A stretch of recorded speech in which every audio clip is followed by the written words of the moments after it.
नमस्ते दोस्तों, story mint में आपका स्वागत है। आज की कहानी शुरू होने से पहले चैनल को सब्सक्राइब जरूर करना, क्योंकि यहाँ हर दिन मिलती है एक नई इंटरेस्टिंग स्टोरी। चलिए शुरू करते हैं आज की कहानी। घने जंगल के किनारे एक छोटा सा शांत गांव बसा हुआ था। गांव जितना सीधा साधा था, उसके पीछे फैला जंगल उतना ही गहरा और रहस्यमयी था। उसी जंगल में रहता था एक भेड़िया। उसका नाम था वीरू। वीरू ताकतवर था, लेकिन क्रूर नहीं। उसे सबसे ज्यादा अच्छा लगता था अकेले पहाड़ी पर बैठकर डूबते सूरज को देखना। उसी गांव में रहती थी एक गधी, नाम था चंपा। चंपा बहुत मेहनती थी। सुबह से शाम तक काम करती, कभी बोझ ढोती तो कभी बच्चों को स्कूल छोड़ती।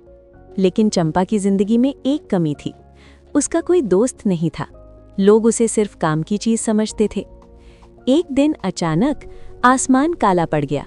तेज बारिश शुरू हो गई, बिजली चमकने लगी। बारिश में भीगती हुई चंपा रास्ता भटक गई और अनजाने में जंगल के अंदर चली गई।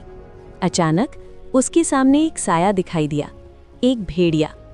चंपा डर से कांप उठी, डरती हुई बोली, कृपया मुझे मत खाना, मैं रास्ता भटक गई हूँ। भेड़िए ने नर्म आवाज में कहा, डरो मत, आज तुम सुरक्षित हो। उसकी आवाज में डर नहीं था, सिर्फ समझदारी थी। वीरू चंपा को बारिश से बचाने के लिए अपनी गुफा में ले गया। बाहर तूफान था, लेकिन अंदर सुकून। उस रात दोनों ने बहुत बातें की। वीरू बोला, सब मुझसे डरते हैं, इसलिए मैं अकेला रहता हूँ। चंपा बोली, सब मुझसे काम लेते हैं, लेकिन दोस्त कोई नहीं। दोनों खामोश हो गए और उसी खामोशी में दोस्ती जन्म ले रही थी। अगले दिन बारिश रुक गई। चंपा गांव लौटने लगी। जाते जाते बोली, क्या मैं फिर मिल सकती हूँ? वीरू मुस्कुराया, दोस्ती में पूछना नहीं पड़ता। दिन बीतने लगे। चंपा रोज वीरू के लिए घास और फल लाने लगी।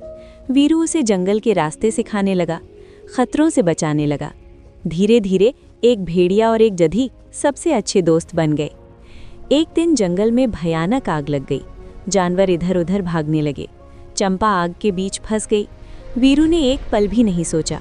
अपनी जान की परवाह किए बिना वो आग के बीच कूद पड़ा और चंपा को सुरक्षित बाहर ले आया। गांव वालों ने ये सब देखा। आज पहली बार उन्हें भेड़िए से डर नहीं लगा। कुछ समय बाद गांव में सूखा पड़ गया, पानी खत्म होने लगा। वीरू ने जंगल के अंदर छिपे जल स्रोत का रास्ता दिखाया। उस दिन गांव और जंगल दोनों की जान बच गई। अब बच्चे कहते थे, अगर भेड़िया और गधी दोस्त हो सकते हैं तो हम क्यों नहीं? समय बीतता गया। वीरू और चंपा बूढ़े हो गए, लेकिन उनकी दोस्ती नहीं बदली। और यही दोस्ती ये सिखा गई कि सच्ची दोस्ती डर नहीं देखती, फर्क नहीं करती और हर मुश्किल जीत लेती है, क्योंकि दोस्ती दिल से होती है। इस कहानी से हमें यही सीख मिलती है कि सच्ची दोस्ती ना शक्ल देखती है, ना ताकत और ना ही फर्क। अगर आपको ये कहानी अच्छी लगी हो तो वीडियो को लाइक ज़रूर कीजिए, क्योंकि आपका एक लाइक हमें और अच्छी कहानियाँ लाने की ताकत देता है। अगर आप बताना चाहते हैं कि आपको कहानी का कौन सा सीन सबसे ज़्यादा पसंद आया, तो नीचे कमेंट में ज़रूर लिखिए। हमें आपके शब्द पढ़कर बहुत खुशी मिलती है। और हाँ दोस्तों, अगर आपने अभी तक हमारा चैनल सब्सक्राइब नहीं किया है तो अभी सब्सक्राइब कर लीजिए, बेल आइकन को प्रेस कर लीजिए, ताकि ऐसी ही मज़ेदार सीख देने वाली नई नई कहानियाँ आप तक सबसे पहले पहुँचे। मिलते हैं अगली कहानी में, एक नए किरदार, एक नई सीख और एक नई दोस्ती के साथ। तब तक के लिए ध्यान रखिए, मुस्कुराते रहिए और दोस्ती निभाते रहिए।